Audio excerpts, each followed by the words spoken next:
श्री शिवाय नमस्तु भयम। दोस्तों, जैसा कि आप सभी लोग जानते हैं कि 10 फरवरी 2026 यानी मंगलवार को पड़ रही है फाल्गुन मास की कृष्ण पक्ष अष्टमी तिथि। और दोस्तों, ये वह तिथि है जो फाल्गुन मास में पड़ने वाली सबसे बड़ी तिथि है, क्योंकि ये मंगलवार के दिन पड़ रही है और इसका बहुत ही बड़ा और विशेष महत्व होता है। पूज्य गुरु जी ने कहा है कि अगर कभी भी मौका लग जाए और फाल्गुन महीने की अष्टमी तिथि मंगलवार को पड़ जाए तो आप लोगों को एक छुटकी काला तिल वाला उपाय तो अवश्य ही करना चाहिए। इन दोनों का संयोग बहुत ही कम आता है। इसी के साथ में गुरु जी ने अपनी शिव पुराण कथा में बताया है कि इस दिन आपको एक छुटकी काला तिल वाला उपाय तो आपको अवश्य ही करना चाहिए, क्योंकि ऐसा दिन पूरे साल में सिर्फ एक ही बार आता है। और दोस्तों, आप सभी लोग जानते हो कि मंगलवार अष्टमी तिथि का अगर सबसे बड़ा कोई उपाय है तो वह एक छुटकी काला तिल वाला उपाय है। तो दोस्तों, मंगलवार अष्टमी तिथि के दिन आप लोगों को इस एक छुटकी काला तिल वाला उपाय को जरूर करना है। बहुत सारे लोग होंगे जिन लोगों ने इस उपाय को ना किया हो, मतलब पूरा साल निकल गया, उन्होंने किसी भी दिन इस छुटकी काला तिल वाला उपाय को ना किया हो। पर दोस्तों, आपके पास एक आखिरी मौका बचा हुआ है, जो कि 10 फरवरी मंगलवार अष्टमी तिथि के दिन है। इस दिन आप लोगों को इस वाले उपाय को जरूर कर लेना है। भले ही आपने पूरे महीने भर इस उपाय को ना किया हो, पर अगर आपने इस महीने के मंगलवार अष्टमी तिथि के दिन अगर इस वाले उपाय को कर लिया तो आपको इस उपाय को करने का वह फल मिलेगा जिसकी आपने कभी कल्पना भी नहीं करी होगी। इसीलिए आप लोग इस वाले उपाय को एक बार जरूर कर लेना है, ताकि आप लोगों के हाथ से यह मौका ना जा सके और आपको इस उपाय को करने का फल मिल सके। दोस्तों, यह उपाय पंडित जी ने अपनी अभी की ही श्री शिव महापुराण की कथा में बताया है। उपाय को आज हम आपको बहुत अच्छे से समझाने वाले हैं। इस वीडियो को देखने के बाद इस उपाय को समझने के लिए आपको कोई और वीडियो को देखने की जरूरत नहीं पड़ेगी। तो चलिए दोस्तों, उपाय को शुरू करते हैं। देखिए, ये इस फाल्गुन महीने के मंगलवार अष्टमी तिथि के दिन ये इतना खास होता है, इतना महत्वपूर्ण होता है, देखा गया है। कभी कभी बड़े बड़े पूजा पाठ अनुष्ठान से जो मनोकामना पूर्ण नहीं होते, वो फाल्गुन महीने की मंगलवार अष्टमी तिथि के दिन एक छोटे से उपाय करने से ही आपकी मनोकामना पूर्ण हो है। और बहुत सारे लोगों ने इस उपाय को किया भी है और उनको इस उपाय को करने का फल भी जरूर मिला है। अगर आप लोग भी इस उपाय को करना चाहते हैं तो आप इस उपाय को पहले अच्छे से समझ लेना, सुन लेना, उसके बाद करना, आपको इस उपाय का फल जरूर मिलेगा। और इस उपाय को कर लेने से आपके घर में चाहे किसी भी प्रकार की दोहक और समस्या क्यों ना चल रही हो, आपको उसका कारण भी नहीं पता है कि भाई ये समस्या किस कारण से चल रही, उसका कुछ भी कारण हो सकता है, जैसे पितृ दोष हो सकता है या किसी भी तरह का मंगल दोष भी हो सकता है। तो इस दिन आप लोगों को ये वाला उपाय कर लेना है। ये एक ऐसा उपाय है जिस उपाय को अगर किसी विशेष दिन पर किया जाए तो भाई उस विशेष दिन का जो है वो तो हमें मिलता ही मिलता है, पर हमने उस दिन पर इस उपाय को किया है तो हमें उससे भी बड़ा फल मिलता है, और फल बहुत जल्दी मिलता है, क्योंकि आप इस उपाय को बहुत ही बड़े और विशेष दिन पर रहे हो। तो चलिए अब उपाय के बारे में बात करते हैं, लेकिन उससे पहले आप लोगों को यह जानना आवश्यक है कि आखिर ये उपाय किस समय करना है, किसको करना है और कैसे करना है। तो चलिए हम आगे आपको वीडियो में एक एक करके बता देते हैं। लेकिन उससे पहले अगर आप लोग हमारे चैनल पर पहली बार आए हैं या फिर मेरी आवाज आज पहली बार सुन रहे हैं तो हमारे चैनल को सब्सक्राइब जरूर कर लेना और इस वीडियो को लाइक करके कमेंट बॉक्स में श्री शिवाय नमस्तु भयम ओम नमः शिवाय जरूर टाइप कर देना। तो दोस्तों, इस एक छुटकी काला तिल वाला उपाय को हमें इस मंगलवार अष्टमी तिथि के दिन कैसे करना है, किसको करना है, किस समय करना है और कहां पर करना है, ये सारे सवालों के जवाब आपको इस वीडियो में मिल जाएंगे। और जो ये वीडियो देखेगा भाई, उसको एक छुटकी काला तिल वाला उपाय जरूर करना चाहिए, क्योंकि इस दिन काला तिल का भी बहुत ही बड़ा और विशेष महत्व होता है। और बात आ जाए एक छुटकी काला तिल वाला उपाय की, तो ये सोने पे सुहागा वाली बात हो जाती है और ये एक बहुत ही बड़ा उपाय हो जाता है इस मंगलवार अष्टमी तिथि का। तो अब दोस्तों, इस एक छुटकी काला तिल वाला उपाय को आखिर करना किसको है, सबसे पहले हम लोग वो बात जान लेते हैं। तो देखो, घर की जो बड़ी माताएं बहनें होती हैं, उन माताओं बहनों में से कोई भी एक बड़ी माता बहन इस वाले उपाय को कर सकती है। और दोस्तों, अगर आप तो अपने घर में से सभी सदस्यों को भी इस उपाय को करवा सकते हैं। अगर किसी व्यक्ति की खुद की कोई मनोकामना है, खुद की कोई दुख और परेशानी है, जो कि वो अपने लिए ही करना चाहता है इस वाले उपाय को, तो वह खुद अपने लिए भी कर सकता है। बाकी अगर कोई घर में से ऐसा है जो कि अपने पूरे घर परिवार की सुख और शांति के लिए ये वाला उपाय करना चाहता है तो भाई वो भी कर सकता है, उसमें भी कोई दिक्कत वाली बात नहीं है। कहने का मतलब है कि इस उपाय को हर एक सदस्य भी कर सकता है और पूरे घर परिवार के सदस्य के लिए घर की बड़ी माताओं बहनों में से कोई एक माता बहन भी कर सकती है।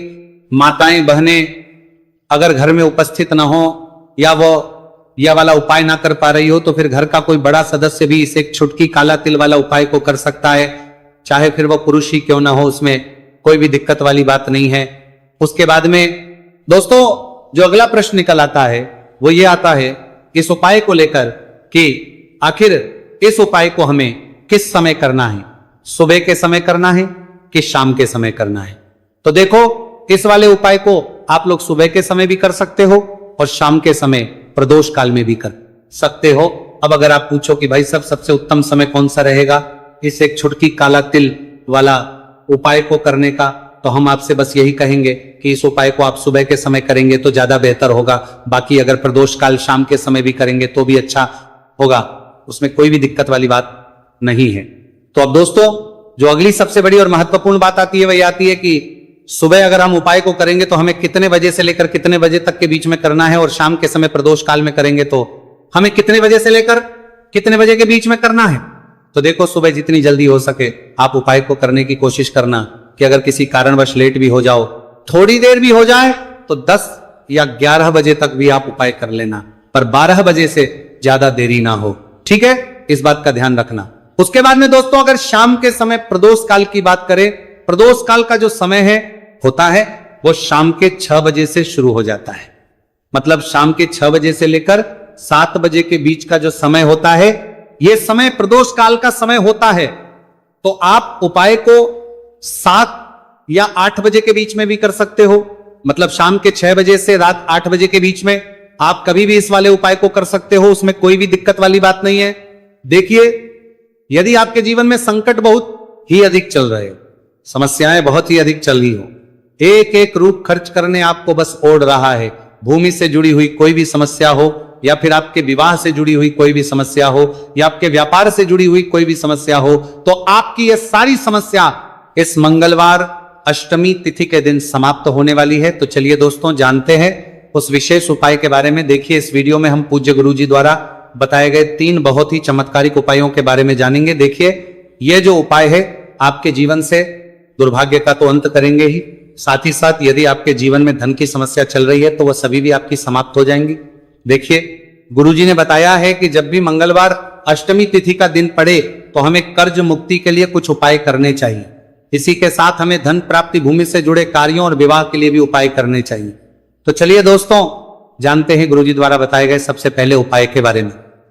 देखिए यह उपाय विशेषकर उन लोगों को करना है जिनकी भूमि से जुड़ी कोई भी समस्या चल रही हो, यानी कि उनकी भी जमीन से जुड़ी हुई समस्या चल रही है, यानी कि जो लोग मकान खरीदना चाहते हैं या फिर उनका खेत से जुड़ा कोई भी केस चल रहा है या फिर जिनके भी विवाह में विलंब हो रहा है या फिर जिन भी लोगों के जीवन में कर्ज बहुत ही अधिक बढ़ने लगा है, कर्ज जो है वह चुका नहीं पा रहे हैं, तो गुरुजी ने कहा है कि ऐसे लोगों को यह उपाय करना चाहिए।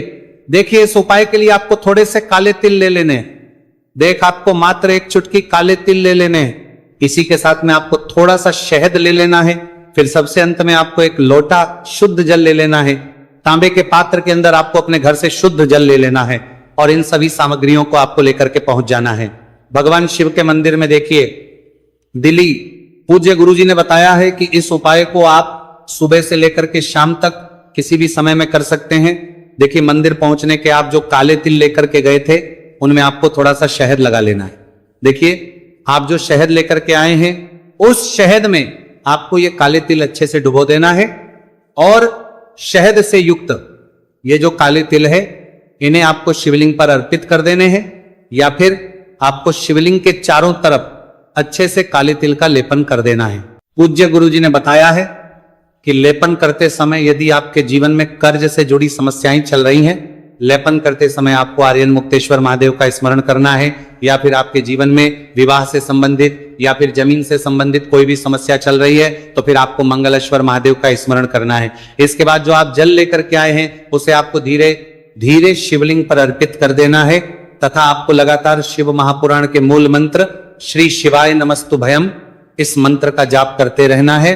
पूज्य गुरु जी ने बताया है कि सिर्फ एक मंगलवार अष्टमी तिथि यह उपाय करके देखना और आप स्वयं देखेंगे कि 2 से 3 महीने के अंदर आपके जीवन से जुड़ी हुई जो भी समस्याएं हैं बस सभी समस्या बहुत ही जल्द महादेव की कृपा से दूर होने लगेगी। तो दोस्तों इस प्रकार से आपको यह पहला उपाय ना है। अब हम जानते हैं दूसरे विशेष उपाय के बारे में। देखिए इस उपाय के लिए आपको एक प्यारी सी बेलपत्र ले लेनी है।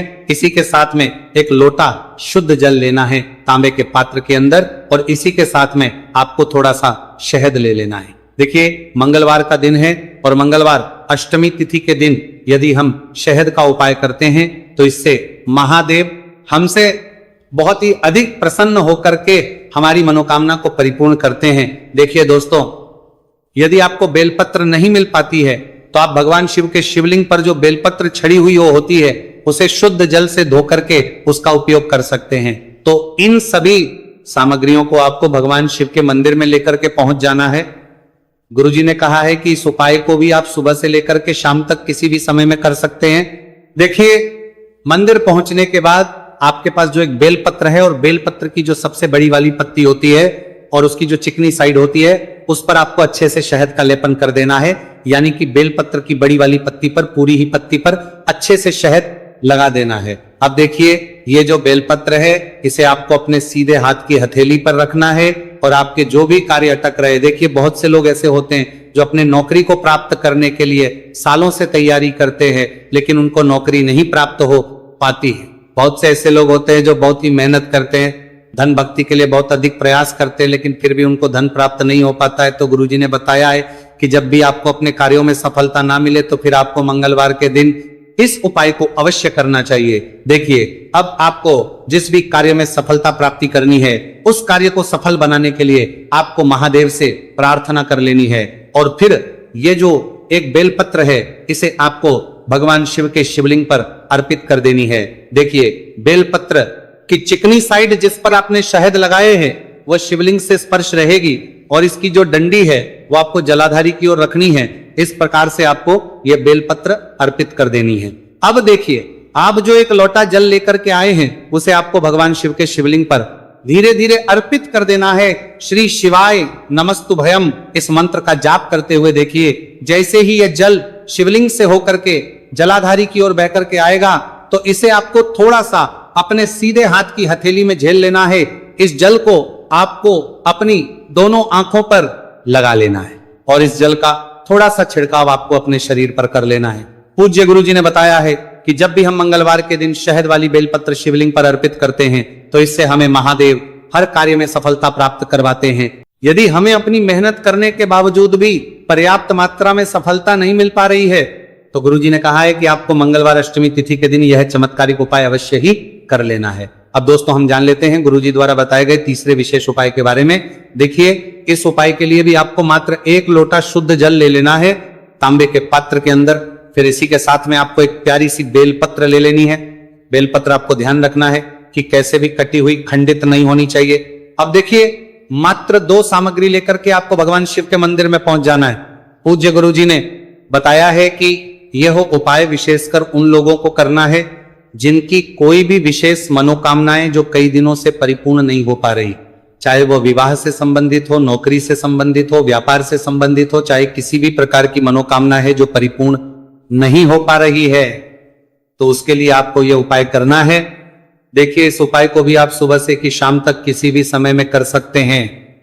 देखिए मंदिर पहुंचने के बाद सबसे पहले तो आप बेलपत्र लेकर के आए हैं, उसे आपको अपने सीधे हाथ की हथेली पर रखना है और आपको महादेव से प्रार्थना करनी है कि हे मेरे महादेव, मेरी ये जो मनोकामनाएं बहुत दिनों से अधूरी है, मैंने कई प्रकार के उपाय कर लिए हैं, कई प्रकार के व्रत कर लिए हैं, लेकिन अभी तक मेरी मनोकामना परिपूर्ण नहीं हो पाई है। तो उस मनोकामना को परिपूर्ण करने के लिए प्रार्थना करनी है और यह एक बेलपत्र आपको शिवलिंग पर अर्पित कर देनी है। देखिए बेलपत्र की जो चिकनी साइड है वह शिवलिंग से स्पर्श रहेगी और इसकी जो है वो आपको जलाधारी की ओर रखनी है। इस प्रकार से आपको यह बेलपत्र अर्पित कर देनी है। इसी प्रकार से आपको यह बेलपत्र अर्पित करनी है। अब देखिए आप जो 1 लोटा शुद्ध जल लेकर के आए हैं इसे आपको धीरे धीरे शिवलिंग पर अर्पित कर देना है। इस मंत्र का जाप करते हुए देखिए, जल अर्पित करते हुए आपको कम से कम 11 बार श्री शिवाय नमस्तुभयम या फिर ओम नमः शिवाय इस मंत्र का जाप कर लेना है। पूज्य गुरु जी ने बताया है कि जो भी व्यक्ति 10 फरवरी मंगलवार अष्टमी तिथि के दिन शिवलिंग के सामने इस उपाय को करता है तो उसकी जो भी मनोकामना है वह महादेव की कृपा से निश्चित ही परिपूर्ण हो जाती है। तो दोस्तों, यह थे पूज्य गुरु जी द्वारा बताए गए कुछ बहुत ही खास उपाय। अगर आप